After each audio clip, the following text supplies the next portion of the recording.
Okay. Welcome back to Hanging with Mangg. I am Mangg. And, yeah, I guess we're playing Dark Souls 3.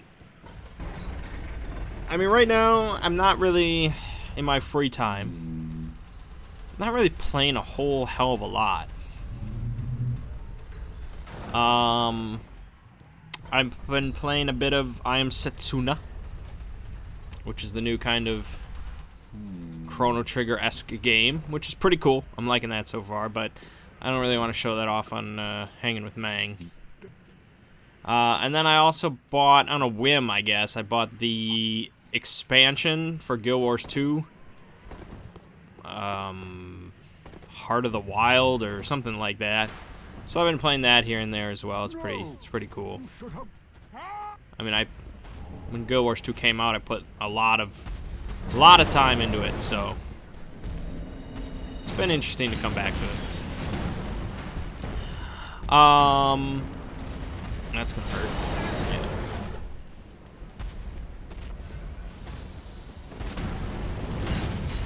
So I figure, when in doubt, go to Dark Souls. Anyways, this week on the channel is again more Wind Waker and Big Bow Edition. With Wind Waker, we are, I want to say, a little bit over halfway. I don't know exactly for sure, but in my basic research, that seemed to be what I found out. And for Big Bow Edition, we just finished Dark Souls 2 last night. So if you were not interested at all in Dark Souls 2, feel free to pick it back up with Bloodborne, which is going to start very soon. I also uploaded my top 10 games that deserve a sequel or remake, which is another one little fun video to put together. I mean, you know, when I put together top 10 videos, I don't put like 8 hours of research into it, or, you know, some ridiculous number, because I figure it's just it's just something to put out there, something interesting, break the kind of cycle of Zelda and Mangg Souls. So, it very well could have been something I just didn't notice or forgot about that would probably have made the list, but it does its job. I also worked on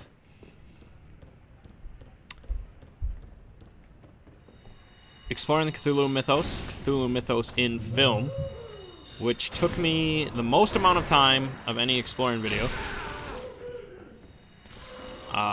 It was like a 3-day process. I worked on it over the course of 3 days.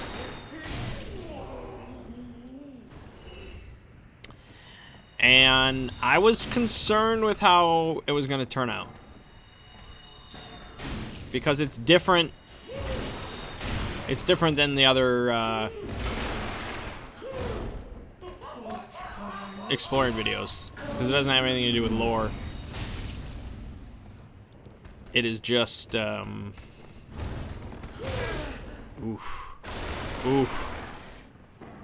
know, it's basically me just kind of reviewing in very small bites a bunch of movies throughout the years.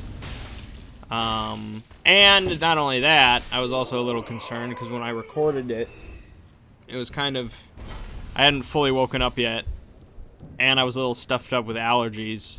I was like, this is gonna be shit.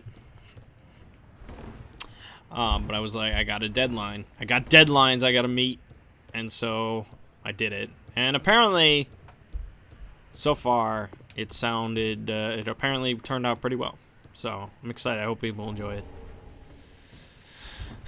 So that will go live for everybody on Monday. Patreon backers already have it. I actually did get another Patreon backer this weekend, which was cool.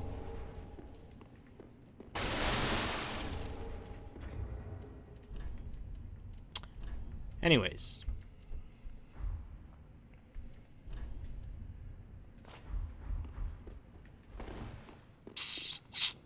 Yeah, I think that's it. So, this next week will probably be, again, somewhat of the same cycle. Just kind of how things are. And once again, we're kind of just waiting for No Man's Sky. Although I'm not even sure what kind of videos I'm going to be able to put out from that. It might just be streams of No Man's Sky, so I don't know. I don't think you can really LP that game. There will be... I am going to Gen Con. So if anyone else is attending Gen Con this year, you know, hit me up. We'll meet up. We can play Cosmic Encounter or something. It'll be cool. That is... I think that's the only game I'm really bringing to Gen Con is Cosmic Encounter. Mostly because I want Tom Vassallo to sign it. But I'll probably be recording some videos there, and so there'll be... And then I'll do like a recap where I talk about Gen Con or something like that. But that'll be all good. Anyways, that was a good transition into board games. Monday, I think we just kind of did party games, which seems to be kind of how it is. It seems like our number is 6, like every week. It would be 7, but Studs is apparently so vehemently against party games that if that is what we're going to be doing, he backs out. And so he just never comes because it's always like a high number of people that want to come.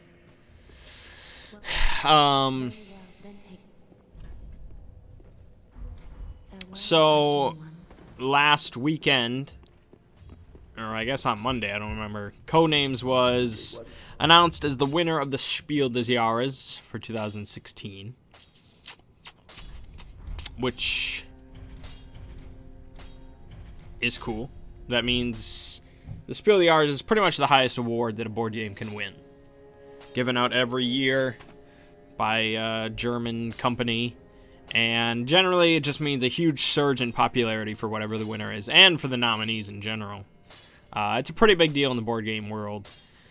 Although, they don't really... I mean, they don't look at, like, heavy strategy games or anything like that. You know, they don't look at a lot of American kind of Ameritrash type games. It's generally Euro game, family game, party game, stuff like that. So, Codenames absolutely deserve to win this year. It was definitely worth it. It is good shit. Anyways, so I said, well, Codenames just won the Spiel des Jahres, so I think we deserve, we have to play. We have to play a little bit. And so the game night almost fell apart.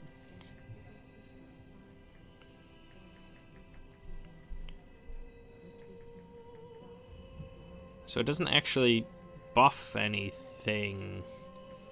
But I guess it must. Anyways. Board game night almost fell apart in the middle of it because of Pokemon Go. One of the guys saw that there was a gym nearby that he could take over. And so he's just like, I'm gonna go take... I'll be right back. I'm just gonna go over there real quick. So literally in the middle of board game night, in the middle of a game of Codenames, he rollerbladed out the door and down the street. And it's just like, okay... Is this the fate of game night? And I don't think that will happen again with the way that, you know... I mean, Pokemon Go is not going to keep its current popularity, so I don't think that will continue as it is. But yeah, he actually left, and then he came back, and somebody else was like, oh, I'm going to go over there myself now. And we were just like, nah, dude, if you go, that's it. Like, that's it. We're done. So he didn't go, and we managed to salvage the night.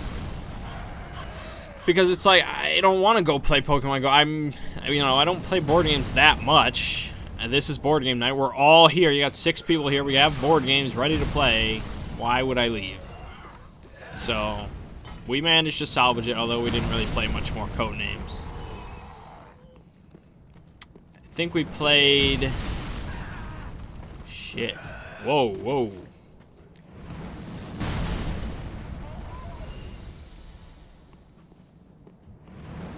I think we played some Spyfall. Yes, I believe we played some Spyfall, which is always a solid pick. Fun stuff. Fun stuff, that's Spyfall. And you know, that pressure, I mean, that board game pressure when you're the spy and you get asked one of the first questions and you really have no information and you have to lie to all your friends and hope that they believe you. It's just, it's intense. It's intense shit. So, Spyfall's good. Then we played Ricochet Robots, which I've talked about, and that's where you're... It's basically a puzzle game where you're trying to outthink everybody else as quickly as possible and as efficiently as possible. I didn't do great. It's kind of hit or miss. It's just such an odd game to play at a game night. It's literally just a mental puzzle. That's what it is. And yeah, you can reduce other board games to a similar description, but that it's so much just a mental puzzle.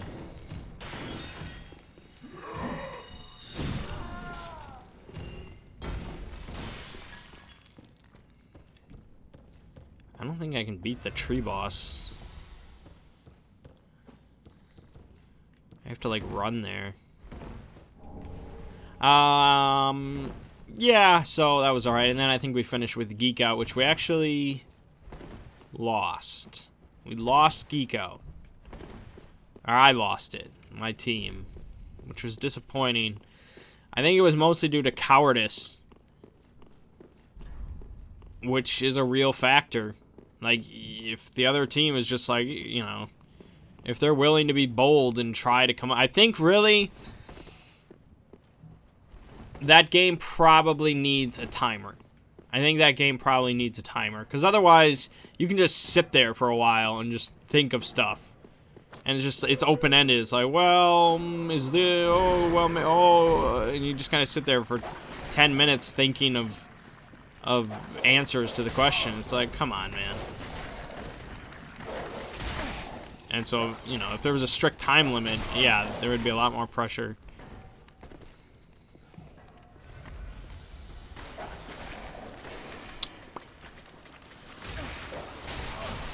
So anyways, not the greatest of game nights, because, you know, it's party games. They do get a little old after a while, but okay. On Thursday, since, you know, we're in the transition phase between RPGs, we decided to have a board game night. And next Thursday there won't be anything, and then the following Thursday we're at Gen Con, so it'll be a little while before we start an RPG. But we decided to play, well, pretty much I decided to play Scythe, the newest game from Stonemaier Games, which was a fairly big deal on Kickstarter. And I got the collector's edition. You know, it's all very nice, metal coins and nice physical pieces. And yes, it's very quality stuff, high quality.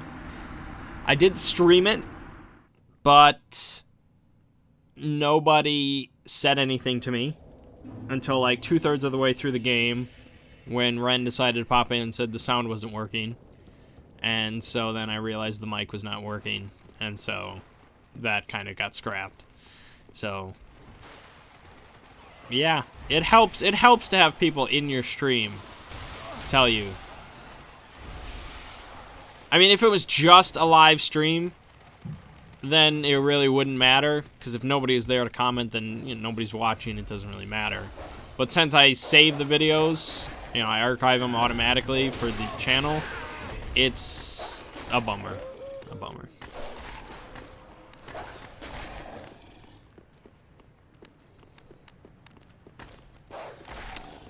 But anyways, the game itself. Very Very good game. I like it a whole hell of a lot. Could be top 10 material, is what I'm saying. It's a 4X game, so you probably have an idea of what that means. But really, 2 of the X's are not as heavily represented as the other 2. The exploration is not really there because the whole board is visible from the start, and really the only exploration is uncovering these little encounter pieces where you draw a card and you get the option of doing some stuff. And the extermination factor, you can't ever exterminate another player. There's none of that. You can just kind of fight each other a little bit. And even that is not heavily in the game, because it's more about the threat of combat than actual combat, which I think is pretty cool. Because I'm generally not huge into combat in a game. But anyways, it's kind of an alternate universe, alternate history, where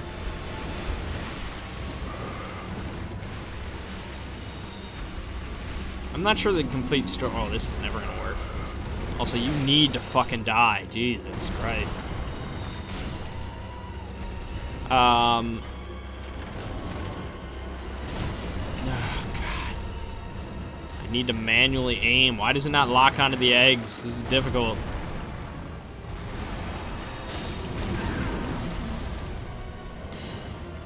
Anyways, it's some sort of alternate universe where it's a mix of pretty much like an agricultural society and mechs. Like, there's mechs and there's like lightning cannons and, you know, there's weird tech. Because in the middle of the game board, which most of the game board is like rivers and, you know, farming land and villages and things like that, but right in the middle is this place called the Factory, where all this kind of strange tech came from, and nobody knows where the factory came from. We just kind of all discovered it, and so we're kind of all battling over it. But you can win the game without ever touching the factory, so it's not like we're all completely battling over it. It's just the center of our area. So most of the game, yeah, is about resource collection, and it's really kind of RTS-esque. Like, if you're looking for a game that really, you know, does a good job of representing resource collection and management and kind of that kind of thing of an RTS, Scythe is pretty cool. Because there's a lot of interesting mechanics going on in that game. For one, one of my favorite things is resources generated never go into a player's like hand or on their player board or anything like that. All resources stay on the board. And I like this so much because it was pretty much my idea of On the Backs of Gods, where, you know, resources were very kind of physical things that had to be moved around and transported and taken to different places and stuff like that. Like trading, especially goods from certain areas, from certain, you know, walkers, were worth much more on other walkers, so you actually wanted to physically transport them, which represented some risk on your part. And so there isn't trading in this game. There isn't trading in Scythe, but the resources are physically on the board, and so somebody else can come along and basically take your resources. You know, if they wipe out your workers that just mined a bunch of steel, that steel is still there. It's still sitting there, so you can't, you know, you can't perfectly just take it into your hand and hide it.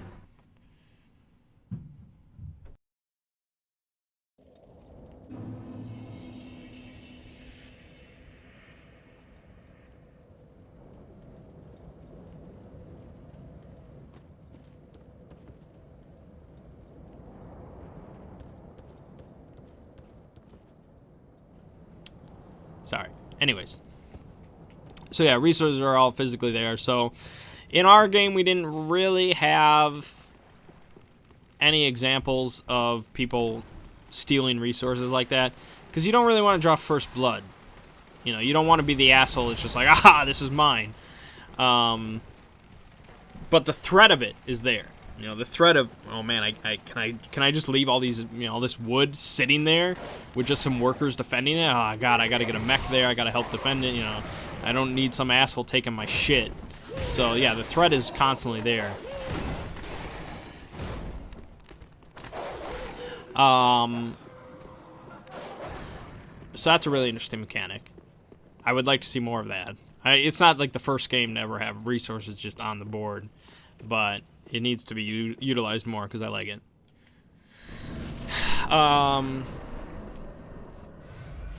What's another? Another interesting mechanic is the way the player boards work, the way your turn is made up.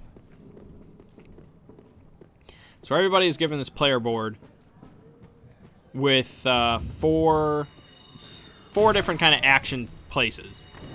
So you can do 4 separate actions. And these spots are consisting of top actions and bottom actions. And everybody's player board is set up slightly different. So for somebody, their top move action might be move. And the bottom action associated with that might be to build a mech. Okay? So whenever you move, whenever you decide to do the move action, you have the option, if you can, of building a mech. Because they're linked actions. Somebody else's player... Jesus, Lord Almighty, forget this tree. Somebody else's board might link their move action with upgrading, okay? So their mech building action might be linked to producing. So they're all kind of set up differently, and you have to keep that in mind. You know, upgrading is really important, so you probably are going to upgrade a lot, but you also maybe want to build a bunch of mechs, and this is, you know, compounded with your objective cards, because maybe your objective cards, you don't want to build mechs right away, so you might be upgrading a lot, so you want to be doing... So then you might be bolstering a lot, which means you're going more for kind of a combat thing, and so... Yeah, you know, it's interesting how that's all set up.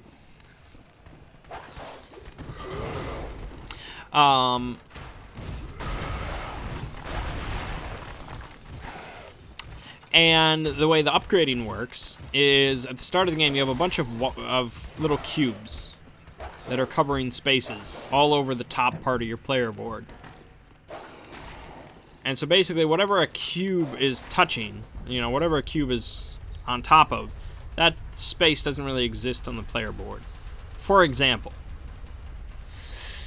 the move section of the player board, at the start of the game, you can move 2 different units, 1 space. But you have a little white cube covering a 3rd move space. So if you were to remove that cube, you could then move 3 units, 1 space. Alright? So it kind of opens up when you do the upgrade action. It improves your top part actions by letting you do more stuff. But when you take that cube off the top part, you move it onto the bottom part. And the bottom parts... Jesus. Was he always that aggressive? The bottom part... you're always paying something. So you're paying one type of resource in order to do something.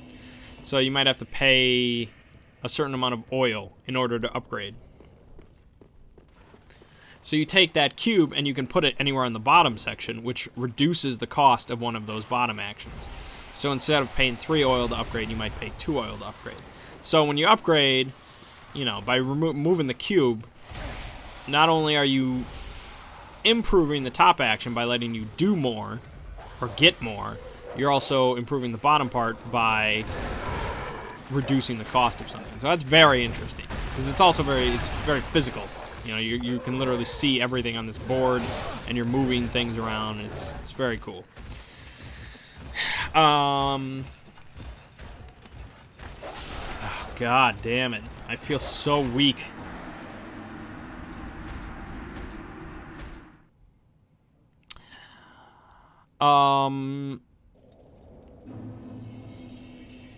So basically, the goal of the game actually is to get the most money, which seems very odd, because throughout most of the game, your only focus pretty much is getting stars, because that's how the game ends, when somebody gets 6 stars, and you get a star for pretty much doing anything, like getting all your upgrades or building all your mechs or something. You're winning combat, objective card, you get stars. So whoever gets 6 stars, that ends the game.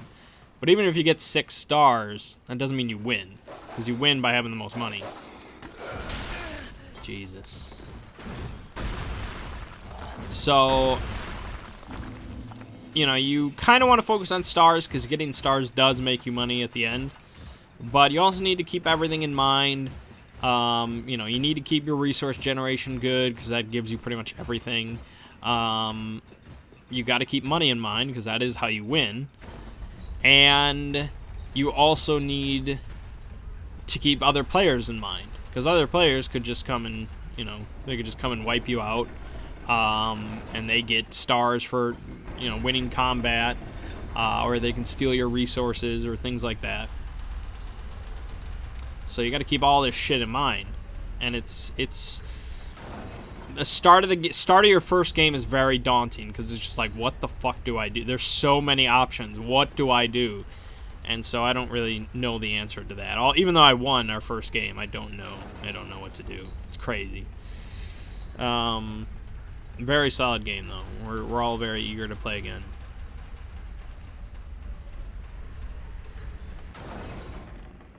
And the artwork. That, I mean, it will probably win best artwork at numerous places this year because the artwork is just so good. Like every single encounter card is pretty much a wallpaper.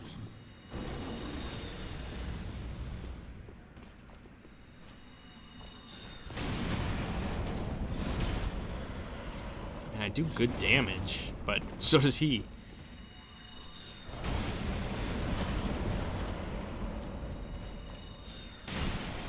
Okay, just one more. Uno más. Done. Anyways, where was I? Yeah, that's pretty much the end of board game discussion. So, tomorrow there's not going to be any board game night because we're all going to see Batman the Killing Joke in theaters. It's in theaters for like one day. Happens to be a Monday, so we figured... I brought it up really as a joke. A killing joke, as it turned out. I was like, oh, yeah, we could all see Batman tomorrow. And they were like, I'd go. So, yeah, we have tickets. We're going to see Batman. I don't know. I guess I'm interested. I do think it should be pretty good. Even though there's a lot of controversy regarding Barbara Gordon. But anyway. I digress. And then Thursday, I don't know. Maybe if we can round up some other people, maybe we'll play Scythe again. I don't know. Anyways.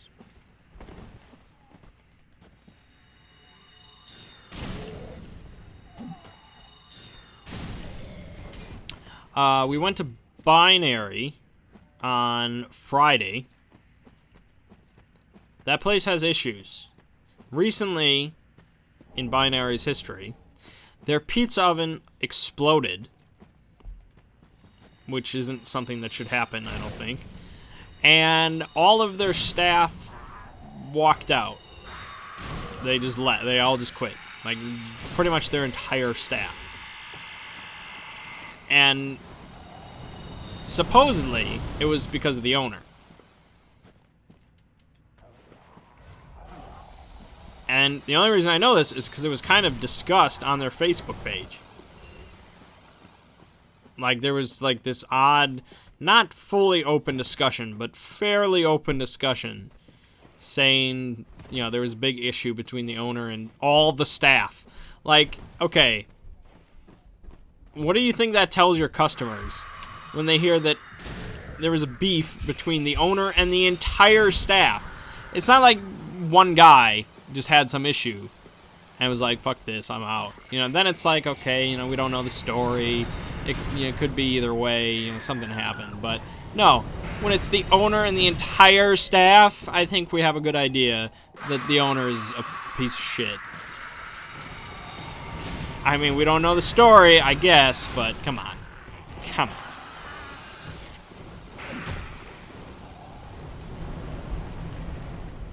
So they got new staff. But that's pretty much the only change that happened.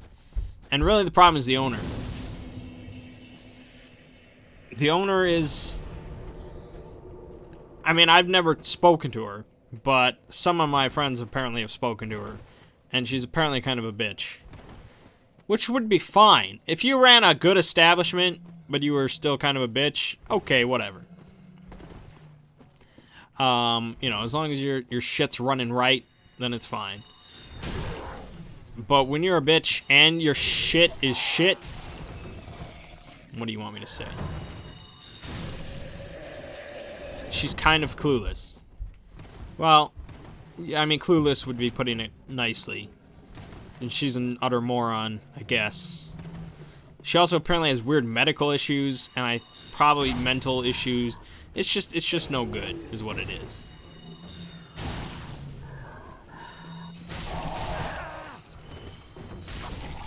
And I'd say, like, oh, you know, if I was a wealthier man, like if I had a bunch of capital, I would buy that place and really do it right. But I wouldn't, because it's a shit location. It's just not good. It's no good. So, yeah. I should bum rush the sorcerer guy. He will provide for me.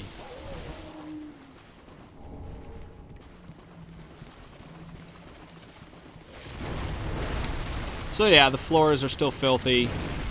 The chairs are still hard metal. The lighting is still industrial. It's still, you know, freezing in there. The service is still terrible. You could go on and on. The gaming selection sucks. Like, if you don't have Cosmic Encounter in your game selection, what do you... I don't get it. She bought Lord of the Rings Risk. Lord of the Rings Risk, but didn't buy Cosmic Encounter. Like, where are you doing your research?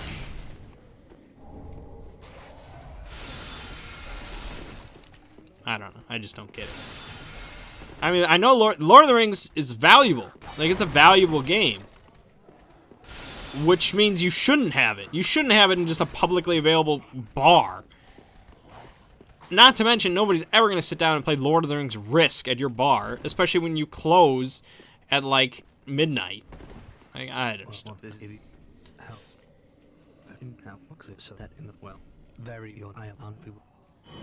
Yeah, teach me shit. It's just all shit. So anyways, I brought Jungle Speed. We played some Jungle Speed, so on and so forth. And we're all sitting there. And, well, the story that I'm telling right now, it's a story. I'm telling you a story. It's about me committing a very big social faux pas. Although I didn't know it at the time. And as it turns out, not entirely my fault. Although, yeah, in general, just always keep your mouth shut. It's better. But anyways, so we're all sitting there, and one of my friends says that his cousin is going to stop by.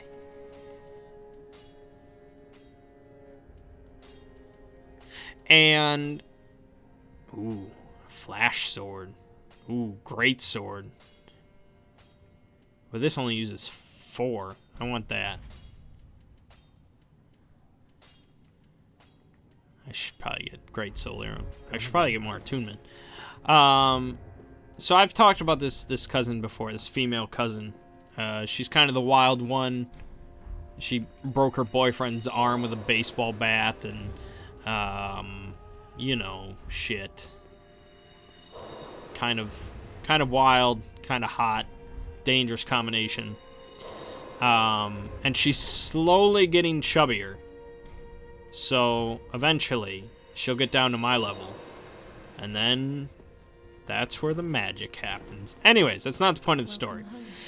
So, a while back, we were all sitting in Binary, and I think I told this story because my friend gets a text saying that his cousin, got married in Ireland for some guy to get his green card. I'm pretty sure I told that story because how could I not? So, you know, that night we heard about this and we talked about it and it was just like, oh man, she got married, green card for money, oh boy.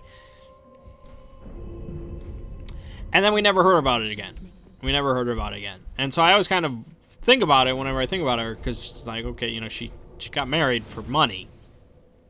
You know, what happened with that? I want to know what happened.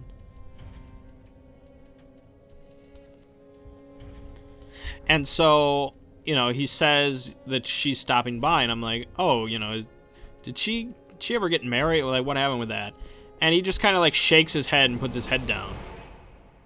And I'm like, okay. It's not really an answer, but okay. And so he walks off to get a drink, and I talk to the others, and I'm like, you know, I'm gonna have to ask her. I'm gonna have to ask her how the whole marriage thing went. And they were like, yeah. I don't know what happened with that. Ooh, that's cool. Oh, look at that.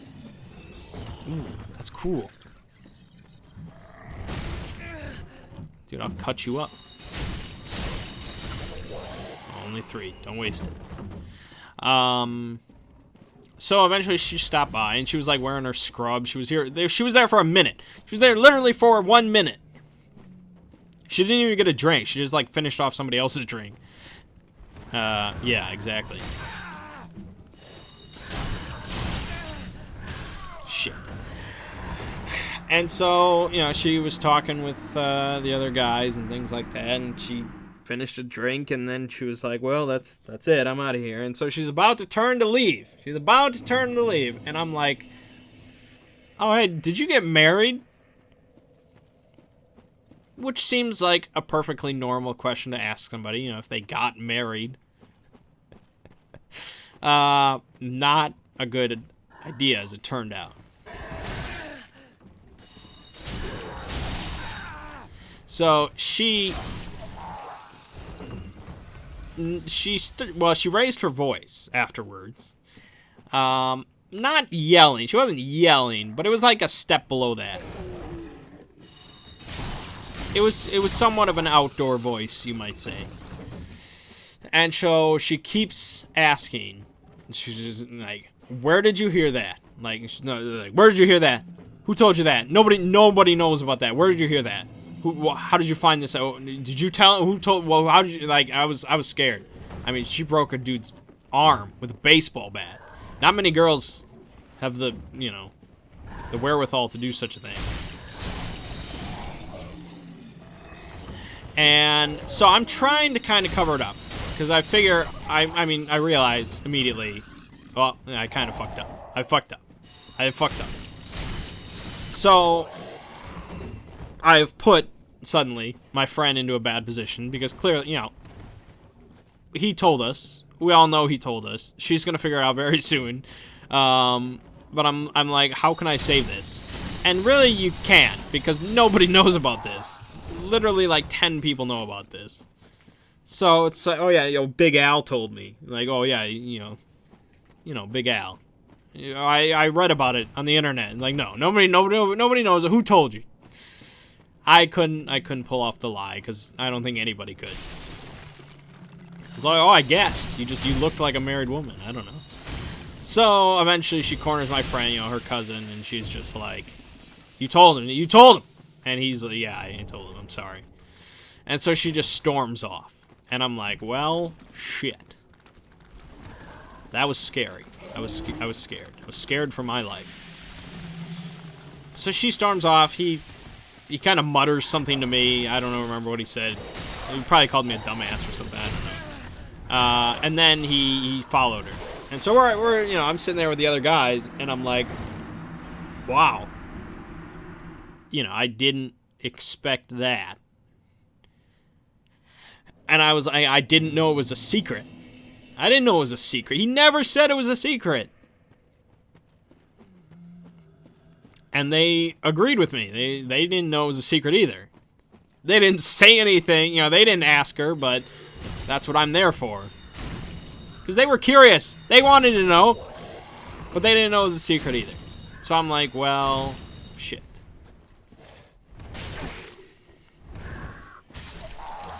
And it would have been a good time, you know, when he said she was coming, and I immediately asked about it, it would have been a good moment to say, oh, hey, don't mention that. She doesn't want any people knowing. So just, you know, just keep that quiet. Oh, okay. No, he just shakes his head. It's like, well, damn, dude, I'm curious. Maybe if you gave any info, I wouldn't have to ask her directly.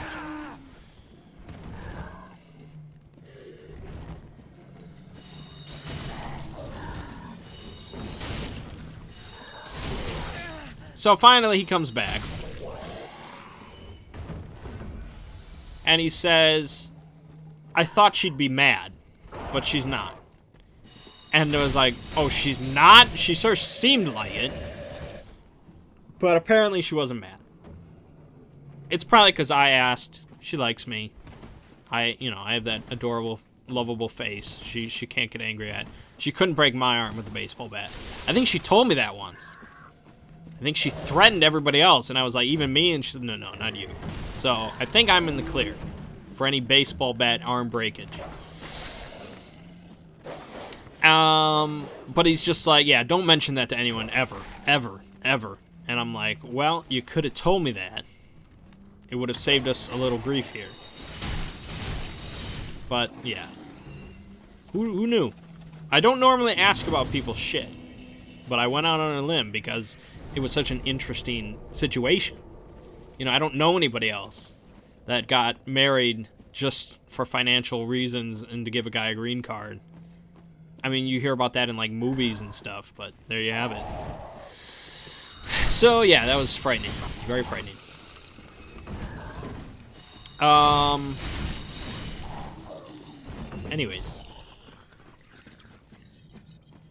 Anyways. Yeah, binary is still shit. Otherwise.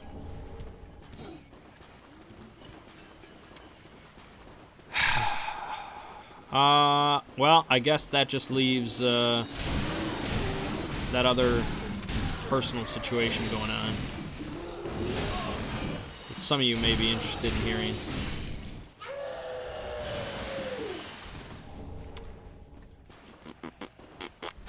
With my relatives. Relatively. Okay, so the last time, last hanging with Mangg, when I talked about, she was gone. They were gone for like the whole week. They didn't stay with us at all. And so at that point, I was just like, whatever. It was not, it's pretty much over. I can move on. Shit! Where did you come from?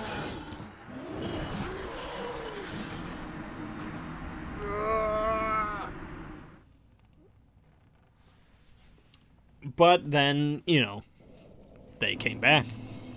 They returned. And thus, it just, went right back to where it was. So I spent a bunch of time with them this week. And I found out the only thing that her and I have in common is our last name. Which is just wonderful, isn't it?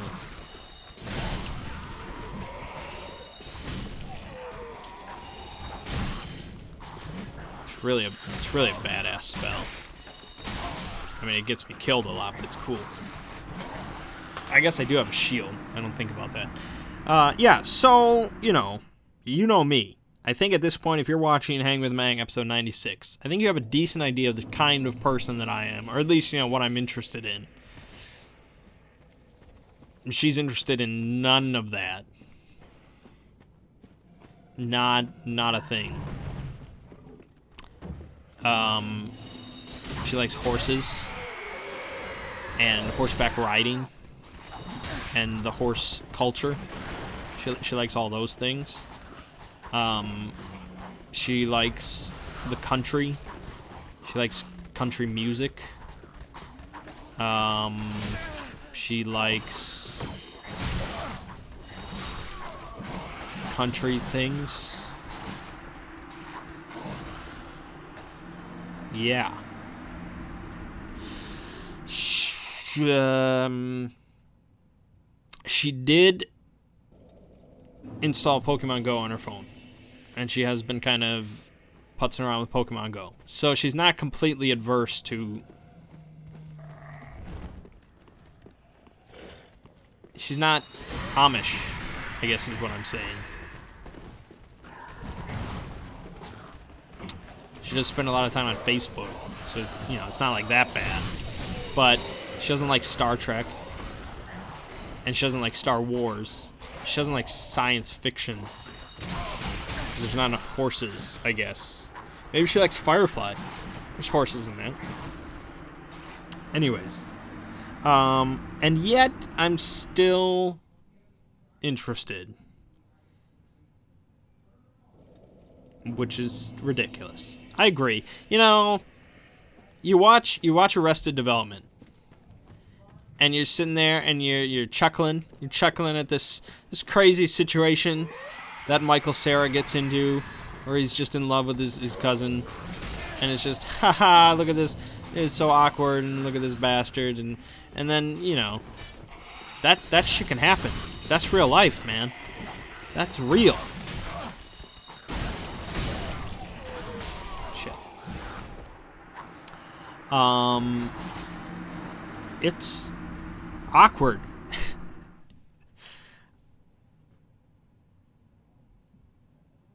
Cause I don't know. I don't know. You know, with a normal girl in a normal situation, there's no real worry about, you know, approaching her and, you know, going forward with things. Because you're just like, well, you know, if she doesn't feel the same way, whatever, you know, we'll just move on with our lives. Here it's like, well, shit, you know, it's a lot different. It's a family member. Damn, that sounds not good when you say that. Can't say that. The other night, we were sitting there, and my dad was like, you know, you two, you know, me and her are cousins, and you two are cousins. And I'm like, well, second cousins, you know, there's a difference. There's a big difference. I probably seemed a little defensive. It's like, second, you know, there's a big difference with second cousins. Because that's, yeah, he did not phrase it in a way that I approved of. Like, we're all just cousins. He's like, no, nope, nope.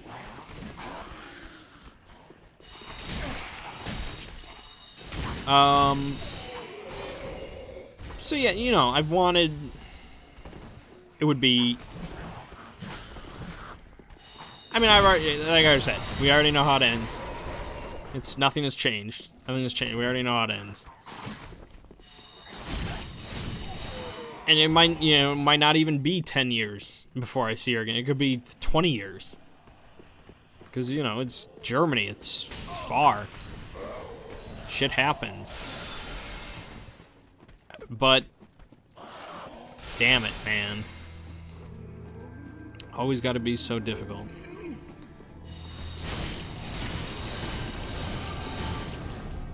That's terrible. That is not good.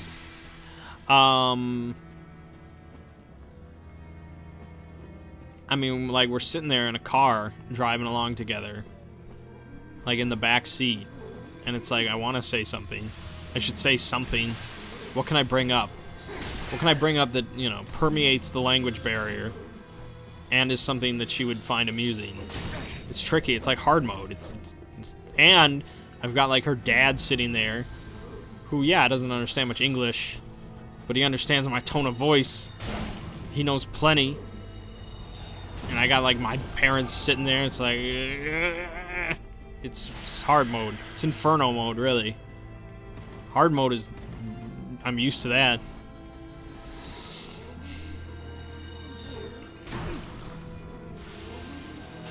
But, like, today, you know, we all went out to brunch, and she chose to sit next to me.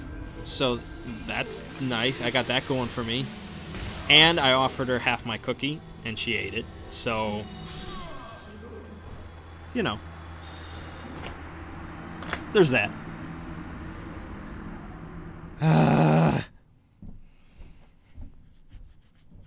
The other night, you know, we did some more VR, and we were sitting on the couch together. And she was, like, getting up, and she pushed off my leg to get up. So, things are getting pretty serious. You could say. She finds, whenever I speak French, she finds that really amusing. And I don't know if it's like, look at this fucker speaking French, what an asshole. Or if it's like, oh, he speaks French. That's I'm done. I don't know. It's one of the two.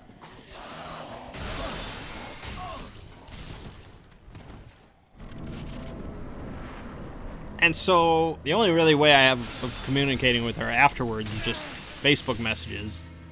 So I've been trying to find an excuse to just start up Facebook messaging. But that's not easy. Maybe for some people.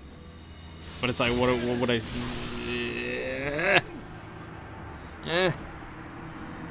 But then what does it matter?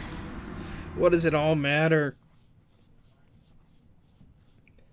I mean, maybe next year when I go to France and London, you know, there's been some discussion of maybe spending an extra week and hanging out in Germany with them, which would be pleasant. I had no interest in ever going to Germany before, but now I'm like, yeah, I'd go. I'd stop by.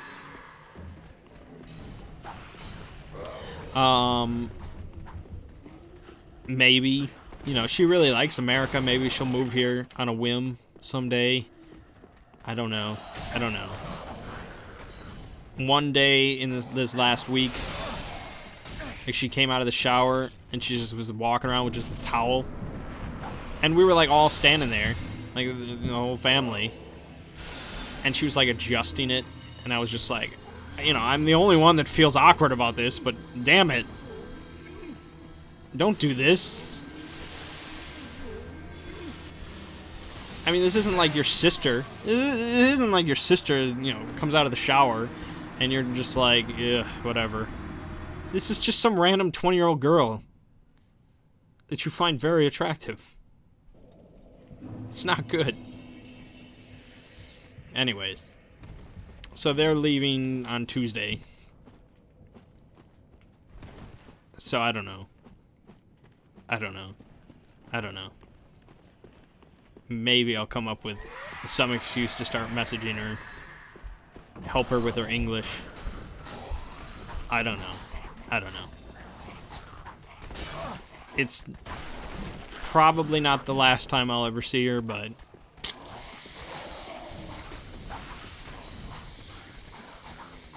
yeah, it's fucked up life, isn't it? Life can be pretty fucked up.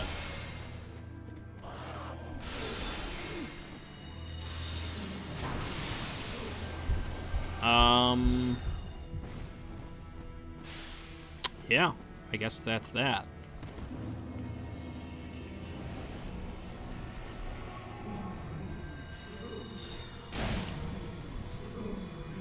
I don't think I'm ever gonna kill this guy. He's like strong against magic, and I'm weak against it. Anyway. It's not important. So, yeah. Next week, more of the same. I'll try to come up with something maybe to throw in there to mix things up, but who knows? But my name is Mangg. This has been Hanging with Mangg. I'll see you fine folks next week.